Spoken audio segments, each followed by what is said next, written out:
Halo, kami dari kelompok 2 yang beranggotakan Giovanni, Safira, Noprisa, Indra, dan Mary yang akan membahas SA 610 dan 620. SA 610, penggunaan pekerjaan auditor internal. Ruang lingkup SA 610 yaitu yang pertama, mengatur tanggung jawab auditor eksternal dalam hubungannya dengan pekerjaan auditor internal ketika auditor eksternal telah menentukan berdasarkan SA 315 bahwa fungsi audit internal relevan dengan audit. Yang kedua, tidak mengatur hal-hal yang berkaitan dengan kondisi ketika auditor internal secara individual menyediakan bantuan langsung kepada auditor eksternal dalam pelaksanaan prosedur audit. Hubungan antara fungsi audit internal dengan auditor eksternal. Tujuan fungsi audit internal ditentukan oleh manajemen dan jika relevan pihak yang bertanggung jawab atas tata kelola. Walaupun tujuan fungsi audit internal dan audit eksternal berbeda, beberapa cara yang digunakan oleh fungsi audit internal dan auditor eksternal dalam mencapai tujuan mereka masing-masing mungkin sama. Terlepas dari tingkat otonomi dan objektivitas fungsi audit internal, fungsi tersebut tidak independen dari entitas sebagaimana yang dituntut dari auditor eksternal ketika menyampaikan opini atas laporan keuangan. Auditor eksternal memiliki tanggung jawab tunggal atas opini audit yang dinyatakan dan tanggung jawab tersebut tidak berkurang dengan digunakannya sebagai auditor internal dengan auditor eksternal. Tanggal efektif. SA 610 berlaku efektif untuk audit atas laporan keuangan untuk periode yang dimulai pada atau setelah tanggal 1 Januari 2013 untuk emiten dan 1 Januari 2014 untuk entitas lain emiten. Penerapan dini dianjurkan untuk entitas lain emiten. Tujuan, dalam hal ini, entitas memiliki suatu fungsi audit internal dan auditor eksternal telah menentukan bahwa pekerjaan auditor internal tersebut kemungkinan relevan dengan audit yang dilakukannya. Tujuan audit eksternal untuk menentukan apakah akan menggunakan pekerjaan tertentu audit internal dan seberapa luas penggunaan pekerjaan audit internal tersebut.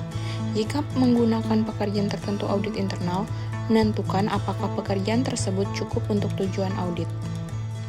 Definisi untuk tujuan SA, istilah di bawah ini memiliki makna sebagai berikut.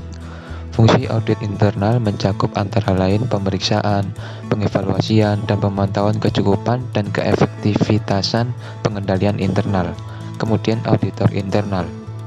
Auditor internal dapat berada dalam departemen audit internal atau fungsi setara lainnya. Penentuan apakah akan menggunakan pekerjaan auditor internal. Auditor eksternal harus menentukan apakah pekerjaan auditor internal kemungkinan cukup untuk tujuan audit dan jika cukup, dampak yang direncanakan dari pekerjaan auditor internal terdapat terhadap sifat, waktu, atau luas prosedur audit eksternal. Kemudian auditor eksternal harus mengevaluasi objektivitas fungsi audit internal, kompetensi teknis audit internal, apakah pekerjaan auditor internal akan dilaksanakan dengan kecermatan dan kehati-hatian profesional, dan apakah komunikasi antar auditor internal dengan auditor eksternal akan efektif. Kemudian auditor eksternal harus mempertimbangkan sifat dan ruang lingkup pekerjaan tertentu yang dilaksanakan atau yang akan dilaksanakan oleh auditor internal. Kemudian risiko kesalahan penyajian material yang dinilai pada tingkat asersi untuk golongan transaksi, saldo akun, dan pengungkapan tertentu. Dan tingkat subjektivitas yang terlibat dalam pengevaluasian bukti audit yang dikumpulkan oleh auditor internal untuk mendukung asersi yang relevan. Penggunaan pekerjaan tertentu auditor internal. Agar auditor eksternal dapat menggunakan pekerjaan tertentu auditor internal, auditor eksternal harus mengevaluasi dan melaksanakan prosedur audit atas pekerjaan tersebut untuk menentukan kecukupan pekerjaan tersebut untuk tujuan auditor eksternal. Kemudian dokumentasi. Jika auditor eksternal menggunakan pekerjaan tertentu auditor internal, maka auditor eksternal harus mencantumkan dalam dokumentasi audit kesimpulan yang akan ditarik atas pengevaluasian kecukupan pekerjaan auditor internal dan prosedur audit yang dilakukan oleh auditor eksternal atas pekerjaan tersebut. Ini saya akan menjelaskan mengenai SA 620 mengenai penggunaan pekerjaan pakar auditor. Ruang lingkup dari SA 620 ini berhubungan dengan tanggung jawab auditor di bidang keahlian selain akuntansi dan audit untuk mendapatkan bukti yang cukup dan tepat. SA 620 ini tidak berhubungan dengan situasi yang di dalamnya tim perikatan mengikut sertakan atau berkonsultasi dengan individu dengan keahlian khusus akuntansi atau audit. penggunaan pekerjaan yang memiliki keahlian di bidang selain akuntansi atau audit dalam menyusun laporan keuangan. Tanggung jawab terhadap opini audit. Auditor itu bertanggung jawab tunggal terhadap opini yang dinyatakan dan tidak berkurang dengan adanya penggunaan seorang pakar auditor. Jika auditor menggunakan pekerjaan pakar sesuai SA 620 dan memadai untuk tujuan auditor, maka auditor dapat menerima temuan di bidang keahlian pakar sebagai bukti audit yang tepat. Tanggal efektif SA 620 ini berlaku efektif periode 1 Januari 2013 untuk emiten atau 1 Januari 2014 untuk entitas selain emiten. Penerapan dini itu dianjurkan untuk entitas selain emiten. Tujuan auditor itu adalah menentukan apakah perlu menggunakan pekerjaan seorang pakar auditor. Jika menggunakan, menentukan apakah pekerjaan tersebut memadai untuk tujuan auditor. Definisi, di sini ada auditor, pakar auditor, keahlian, dan pakar manajemen. Pakar auditor dan pakar manajemen itu hampir sama, yaitu individu atau organisasi yang memiliki keahlian dalam suatu bidang selain akuntansi dan auditing. Tetapi untuk pakar auditor itu untuk memperoleh bukti audit yang cukup dan layak, sedangkan untuk pakar manajemen itu untuk membantu penyusunan dalam laporan keuangan. Sedangkan arti dari keahlian adalah keterampilan, pengetahuan, dan pengalaman dalam suatu bidang tertentu. Di sini ketentuan penentuan kebutuhan seorang pakar auditor. Jika keahlian di suatu bidang selain akuntansi atau audit itu diperlukan untuk mendapatkan bukti audit yang kompeten dan cukup dan tepat, auditor harus menentukan apakah perlu menggunakan pekerjaan seorang pakar auditor. Selanjutnya ada faktor yang mempengaruhi keputusan auditor untuk menggunakan seorang pakar. Yang pertama itu karena sifat ruang lingkup dan tujuan pekerjaan, lalu karena dipekerjakan oleh entitas atau oleh pihak ketiga. Yang ketiga karena luas bidang manajemen dalam pengendalian. Yang keempat karena kompetensi dan kapabilitas. Yang kelima itu karena terikat dengan standar kinerja teknis. Dan yang terakhir karena pengendalian dalam entitas atas pekerjaan. Nah, selanjutnya ada sifat saat dan luas prosedur audit. Di sini ada faktor yang menjadi saran untuk kebutuhan prosedur yang berbeda maupun yang lebih luas. Tergantung pada kondisi seperti pekerjaan pakar auditor berhubungan signifikan dengan melibatkan pertimbangan-pertimbangan. Lalu yang kedua itu kondisi seperti auditor yang sebelumnya tidak menggunakan hasil pekerjaan auditor dan yang tidak memiliki pengetahuan tentang kompetensi, kapabilitas, dan objektivitas. Yang ketiga itu seperti pakar auditor yang tidak dimintai konsultasi untuk menyediakan saran yang secara individual. Yang terakhir karena pakar tersebut adalah pakar eksternal yang ditunjuk auditor dan tidak menjadi subjek kebijakan maupun prosedur pengendalian. Nah, selanjutnya ada kompetensi, kapabilitas, dan objektivitas pakar auditor. Di sini ada 4 informasi. Yang pertama ada pengalaman pribadi, yang kedua ada diskusi dengan pakar, yang ketiga diskusi dengan auditor lain, serta yang keempat itu pengetahuan kualifikasi pakar tersebut. Yang selanjutnya ada pemerolehan suatu pemahaman tentang bidang keahlian pakar auditor. Nah, di sini ada terdapat aspek-aspek yang relevan terhadap pemahaman auditor, yaitu mencakup yang pertama apakah bidang keahlian mempunyai area khusus yang relevan dengan audit. Yang kedua, apakah ketentuan standar atau peraturan perundang-undangan berlaku. Yang ketiga, apakah asumsi atau metode itu relevan digunakan oleh pakar auditor dan dapat diterima secara umum oleh keahlian pakar tersebut. Nah, aspek yang keempat itu sifat data internal dan data informasi eksternal yang digunakan itu relevan. Selanjutnya ada perjanjian dengan pakar auditor. Di sini terdapat faktor-faktor yang menyarankan perlunya ada suatu perjanjian. Yang pertama,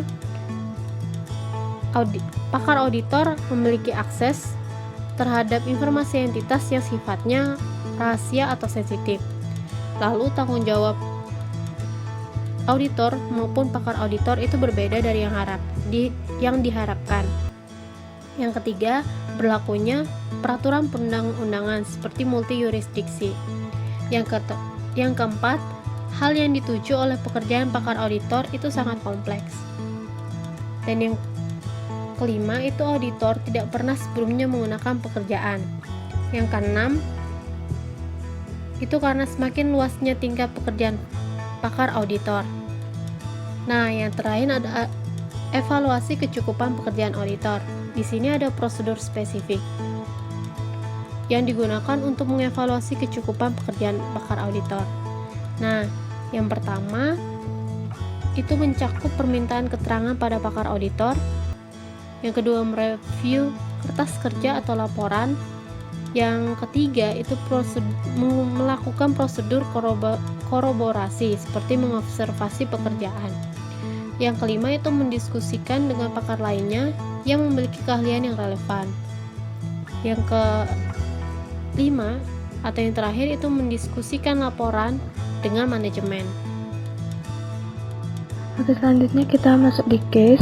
Pada pembahasan ini akan dibahas terkait SA 610 dan penerapannya. Maka kami menggunakan penelitian berjudul analisis terhadap perlakuan akuntansi dan prosedur audit atas case call dan joint interest billing pada partner non-operator oleh Halamoan Valentino Sitinjak tahun 2014. Nah, namun pada kali ini pembahasan hanya akan difokuskan pada analisis terkait SA 610.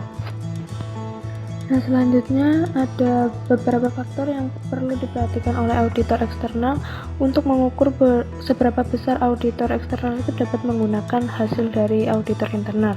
Nah, faktor-faktor itu ialah yang pertama ada objektivitas. Di sini objektivitas itu auditor eksternal perlu untuk menilai status audit internal entitas terhadap kemampuan audit internal untuk bersikap objektif. Nah, yang kedua ada kompetensi teknik. Nah, kompetensi ini itu yaitu auditor eksternal itu perlu untuk melihat latar belakang dan riwayat tiap anggota audit internal terkait dengan bidang profesinya. Yang ketiga ada kecermatan dan kehati-hatian profesional. Nah, di sini auditor eksternal perlu memastikan bahwa aktivitas audit internal yang dijalankan itu telah terencana, disupervisi, ditelaah dan dikomunikasikan dengan baik. Yang terakhir yang keempat itu ada komunikasi. Nah, di sini komunikasi itu harus ada komunikasi yang efektif dan terbuka antara auditor eksternal dengan auditor internal. Selanjutnya ada analisis SA 610. Nah, pada audit JIB atau Joint Interest Billing di PT XYZ, auditor eksternal itu KAPTWR melakukan TOC atau Test of Control terhadap pengendali internal. Nah, aktivitas TOC yang digunakan itu ada dua metode, yaitu scanning CV dan inquiry. Yang pertama ada scanning CV. Nah, di sini auditor KAPTWR atau auditor eksternal itu dapat mengecek kompetensi teknis yang dimiliki oleh auditor internal di dalam PT XYZ. Nah, seperti latar belakang pendidikan, pelatihan, keorganisasian terkait profesi, dan lain-lain. Nah, scanning yang dilakukan ini sejalan dengan perlunya penilaian akan kompetensi teknis yang disebutkan dalam SA 610. Nah, selanjutnya ada untuk inquiry. Nah, untuk menjalankan inquiry ini sendiri, auditor eksternal itu dapat mengetahui prosedur audit yang digunakan serta bagaimana prosedurnya itu dijalankan. Nah, melalui inquiry juga auditor internal dan pengecekan kertas kerja auditor internal, maka auditor eksternal ini dapat menilai bagaimana fungsi audit internal yang dijalankan sama proses audit dilaksanakan. Metode ini dianggap sudah sesuai dengan faktor kecermatan dan kehati-hatian profesional pada SA 610. Yang menyebutkan bahwa perlunya mengecek dan menilai aktivitas fungsi audit internal yang dijalankan. Selain itu, inquiry juga memenuhi faktor komunikasi, di mana inquiry ini tidak hanya dilakukan di awal saja, tapi juga selama proses audit itu berlangsung. Untuk faktor objektivitasnya sendiri, auditor eksternal telah melihat status auditor internal di PT XYZ. Nah, ini cukup independen, di mana tidak memiliki benturan kepentingan dengan entitas, dan cukup objektif dan bebas dari konflik kepentingan di dalam pelaksanaan selama audit internal. Nah, kesimpulannya sendiri, berdasarkan analisis di atas, sehingga dapat disimpulkan bahwa penggunaan pekerjaan auditor internal di PT XYZ oleh auditor eksternal, yaitu KAPTWR, telah sejalan dengan standar audit SA 610. Penggunaan pekerjaan auditor internal. Prosedur yang dilakukan oleh auditor eksternal ini juga telah sesuai dengan kriteria yang ada pada SA 610 sebagai dasar penggunaan pekerjaan auditor internal di PT XYZ. Sekian dari presentasi kami, terima kasih.